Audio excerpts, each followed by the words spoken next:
Ah, d'accord.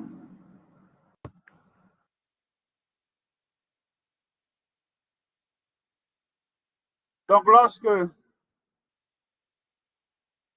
lorsque tous les arcs de N ont été explorés, l'algorithme revient en arrière pour explorer les arcs qui partent du sommet à partir du nœud N, n'est-ce pas?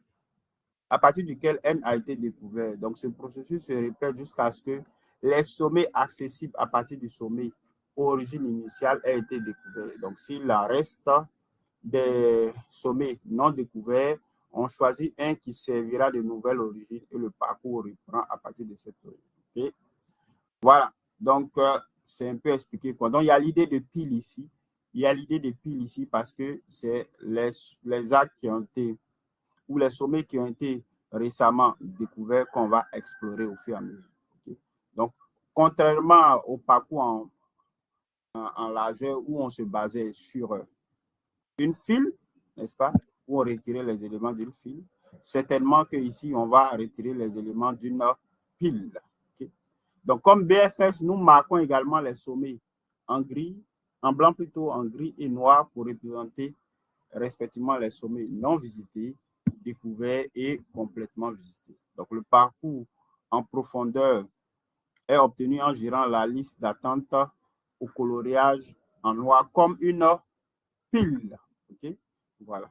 Donc, autrement dit, l'algorithme considère à chaque fois le dernier sommet gris entré dans, n'est-ce pas, dans la pile et introduit devant lui tous ses successeurs blancs. Voilà. Donc, voilà. Donc ici, DFS a plusieurs utilisations possibles. Donc, si nous utilisons DFS sur un graphe non orienté, elle créera l'arbre couvrant minimum.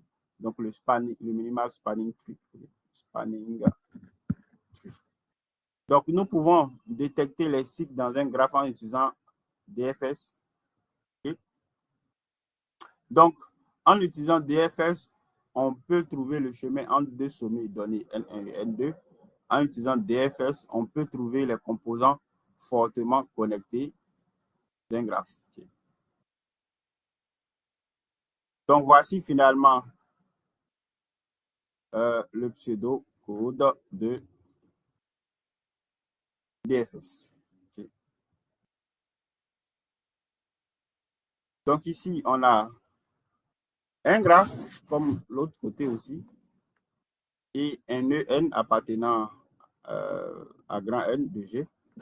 Donc, on cherche aussi une certaine arborescence d'un parcours en profondeur à partir de N0. Donc, là-bas où on a utilisé une file, on va utiliser une pile ici. Okay? Donc, c'est la même phase d'initialisation ici aussi. Voilà. Où on désigne par nul tout prédécesseur de tous les nœuds. Okay? Donc, ensuite, là où on enfilait, là où on mettait N0 dans une file et on coloriait en gris avec BFS, ici, on va mettre N0 dans une pile, dans la pile P, et on va le colorier en gris. OK? Et maintenant, c'est le même principe, plus ou moins, parce qu'on va faire un tant que sur notre structure. Donc, tant que la pile P n'est pas vide, voilà, on va prendre le dernier nœud entré dans P. Donc, on va dépiler, en gros. Okay? On va dépiler. Et puis, s'il existe NI appartenant à un successeur de NI, tel que NJ soit blanc, okay? Donc, s'il existe un successeur NJ qui est de NI, le nœud qu'on on a retiré de P là, qui est blanc, alors on va empiler NJ dans P. Donc, on va mettre NJ devant et on va le colorier en gris. Et puis, on va marquer que le successeur de NJ, le prédécesseur plutôt de NJ, c'est NI. Okay? Donc, dans le cas contraire, on va dépiler NI de P et colorier NI en noir. Donc, s'il n'existe pas de successeur de NI tel que ce successeur-là soit blanc, alors on va dépiler NI de P et le colorier en noir. Et puis après, on va retourner tout simplement. Voilà. Donc, c'est un algorithme pas trop compliqué. C'est très similaire à ce qu'on vient de voir là. OK? Voilà. Sauf que cette fois-ci, les nœuds là, on va les mettre dans une pile. Or, ici, on les mettait dans une file. Okay? Et on va retirer l'élément, pas l'élément le plus ancien, mais l'élément qui est rentré tout à l'heure, OK, dans la pile. Voilà. Donc, ça nous permet de toujours aller vers celui qu'on vient d'explorer. Okay? Donc, voilà pourquoi on parle de parcours en profondeur d'abord.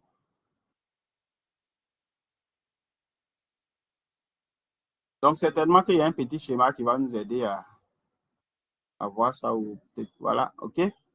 Donc, vous voyez, voici un petit schéma ici avec lequel on peut s'amuser à voir si on a compris l'algorithme DFS, qui est chaud ou bien ça traumatise.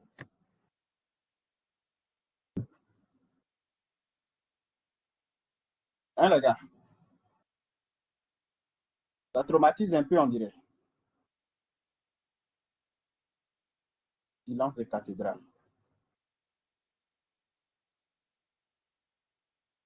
Ah là là, le silence de cathédrale, c'est pas bon. Dans un cours, si on a. Mais j'en ai là. On a regardé. Ok, bon. Bon. On va se débrouiller un peu.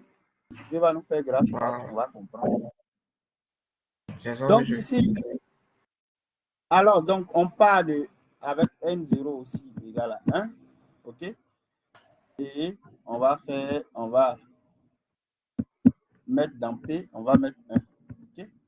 On va mettre 1 dans P. OK? Donc, c'est ce que l'algorithme dit de faire. Okay? Et on va le colorier en gris, comme vous venez de voir. Okay? Donc, ici, on dit A que on va retirer dans le temps que si P n'est pas vide, on va retirer celui qui vient d'arriver dans P. Okay? Donc, il n'y a qu'un seul élément dans P, c'est 1. Ensuite, on nous dit que s'il existe un successeur de celui qu'on a enlevé là, qui est blanc, ça non. S'il existe un successeur de celui qu'on a enlevé là, qui est blanc, alors il faut faire quoi?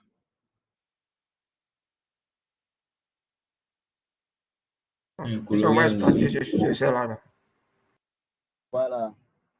Donc, s'il existe un qui est blanc, il faut le colorier, n'est-ce pas? Voilà, il faut le colorier en gris. Et puis, il faut l'empiler. Okay? Donc, ici, c'est ce qu'on fait. Donc, ici, par exemple, on décide de colorier, de prendre 2 comme NJ. OK? Donc, on va ajouter 2, n'est-ce pas, dans la pile. Dans la pile, OK? Donc, dans la pile, on met en haut. Donc, on va le mettre. Okay? Donc, c'est 2 qui enquêtent maintenant. Okay? Celui qui est en haut, celui qui est au sommet. Et puis, on le met en gris, comme vous pouvez le voir ici. Okay? Et du coup, on a pi de 2 qui reçoit 1. Okay? N'est-ce pas? Donc, on nous dit quand on finit de faire ça, on est là. On regarde s'il n'y a pas de succès encore. Non, ce n'est pas une boucle. Hein. Ce n'est pas une boucle. Voilà. Donc, j'ai trouvé un successeur. Voilà. J'ai trouvé un successeur 2. Je le mets dedans. Je le mets dans la pile. Je le colorie en gris. Et je dis que son prédécesseur, c'est 1. Okay. Je reviens encore. Parce que vous ne savez pas ce qu'on fait. On fait un parcours en profondeur d'abord. On s'enfonce jusqu'à ce qu'on puisse s'enfoncer. Donc, si tu fais ce que tu dis là, voilà, si tu fais ce que tu dis là, tu es en train de faire quelque chose comme ça. Et non s'enfoncer au fur et à mesure. Tu comprends? Oui, monsieur. Voilà. Donc, attention. Alors, hop, hop, hop. On est là. Voilà. Donc, maintenant, dans P, là, qui est venu récemment, c'est 2. OK? C'est 2. Donc, voilà. Parce que P n'est pas vide. C'est 2 qui est venu récemment. Récemment. Okay? Vous voyez aussi, je n'ai pas supprimé 1 de P. Je n'ai pas supprimé 1 de P. Je vais supprimer 1 de P lorsque, n'est-ce pas, je n'aurai plus de successeur de 1 tel qu'il soit blanc. C'est là que je vais l'enlever de P et puis je vais le rendre en noir. Actuellement, il a encore des successeurs qui sont blancs. Donc, il est là encore. Il n'est pas enlevé. OK? Donc, il ne faut pas mélanger ça avec BFS. Alors, donc ici, celui qui vient d'entrer, c'est le 2. Donc, on va bomber le 2 et on va regarder s'il existe un successeur qui est encore blanc. OK? Donc là, on a 6 qui est blanc. On a 6. OK? Donc, le 6, on va le rendre gris. Et puis, on va l'ajouter à P. N'est-ce pas? Dans P. Voilà. Donc, on aura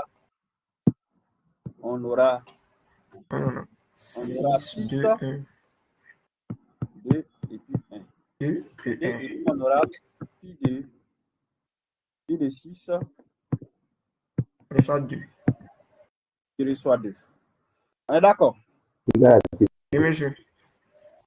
Voilà. Donc, on revient maintenant encore. P n'est pas vide. Cette fois-ci, celui qui vient d'entrer, c'est 6. Et du coup, est-ce qu'il existe un successeur de 6 qui n'est pas blanc? Non. Il n'en existe pas. Non, monsieur. Donc, comme il n'en existe pas, l'algorithme nous dit tout simplement de faire le sinon. De l'enlever. De le dépiler. Et de le mettre en De noir. le mettre en noir. Okay? Monsieur. Voilà. Donc, c'est ce qu'on va faire ici. Okay. Donc, on l'enlève. On le boit comme ça. Okay. Ensuite, il reste 2 et puis 1. Et 1. Voilà. Donc, on nous dit, ah, il faut répartir encore parce que P n'est pas vide. P n'est pas vide, on va prendre le dernier entré dans P. OK? Voilà, donc celui qui est en tête ici, c'est 2. Donc, est-ce qu'il existe un successeur de 2? Oui, monsieur. C'est encore blanc. Est blanc. C'est 4. Oui, OK? monsieur. Donc, comme 4 est blanc, on va le rendre gris. OK? Gris. Et puis, on va l'ajouter dans P. en tête. Donc, on aura 4, 2 et 1. Okay?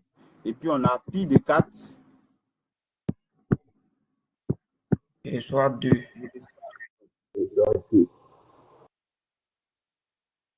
C'est bon? Oui, monsieur. Oui, professeur.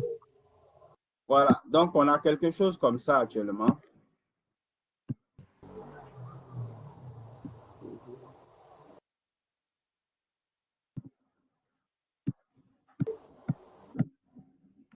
Donc, voici ce qu'on a fait en truc. Vous voyez qu'on est arrivé au fond. Hein? On va chercher à revenir un peu là où on n'a pas encore fini de checker. C'est comme ça, le parcours en profondeur. Donc, on va prendre 4 et évidemment, le 4, on va le boire. OK? Parce qu'il n'a pas de successeur blanc. Il n'a pas de successeur qui est blanc. Donc, on le dépile. Donc, on va le... Voilà. Donc, on va le boire, on va le rendre en noir. OK? Donc, il reste dans la pile 2 et 1. OK? Donc, ici, on va remonter. Donc, on va prendre P. On va prendre P, on va prendre le plus ancien dans P, c'est-à-dire le plus nouveau plutôt dans P, c'est 2. Okay? Il y a quelqu'un qui a levé. Oui, Soulama Adjata. Soulama Adjata, bien c'est une erreur. C'est une fausse alerte. OK. Alors, donc, on a boit le 4, il reste 2 et 1 dans P. Donc, comme P n'est pas vide, on va prendre le plus récent. Donc, c'est 2. Ancien. Est-ce qu'à C'est partir deux. de 2, on a des éléments Blanc. qui sont successeurs de 2, qui sont blancs? Il n'y en a pas. Non, monsieur. Il n'y en a On pas. a tout utilisé. Donc, voilà. Donc, On ici, remonte à 1. aussi. On va boire 2. Et là, on décrémente. Dépiler. Voilà. Donc, on va dépiler P et ça, on va rendre 2 en noir. Donc, on va enlever 2 dans P et on va rendre 2 en noir. Okay? Donc, actuellement, dans P, il n'y a qu'un seul élément, c'est 1. Donc, ce n'est pas vide. Donc, on va regarder encore, est-ce qu'il existe un successeur de 1 qui est blanc? Oui, il y en a, c'est 5. Oui. C'est 5. N'est-ce pas? Donc, oui, monsieur. 5 où devient gris. on a pris de 5 5 et 1. qui reçoit 1. Et puis, lui-même, on le rend gris. Et puis, on l'ajoute, n'est-ce pas, à notre truc. Okay? Donc, on a 5, 1. Monsieur, Oui? monsieur, à ce niveau-là, est-ce qu'on est obligé d'aller à gauche d'abord? Non, on n'était pas obligé. La rue ne nous dit pas va à gauche, va à droite. D'accord. Mais Donc, on généralement, pourrait par partir convention, de 3. on fait de la gauche vers la droite. C'est une convention, c'est tout. D'accord. Rien ne t'oblige à aller de la gauche vers la droite. Okay? Voilà. Donc ici, on a 5, 1. On a ajouté le 5 dans P. On a fait pi de 5 est égal à 1. Et on revient. P n'est pas nul. Okay? P n'est pas nul. On va retirer le premier qui est dedans, c'est 5. Donc, est-ce qu'il a un des successeurs qui sont blancs? Non. Son seul successeur, Non. 5 là, c'est 4. Parce que 4 ici, Les- il n'est pas blanc, il est noir. Donc, on va retirer 5. 5. N'est-ce pas? On va retirer 5 de P.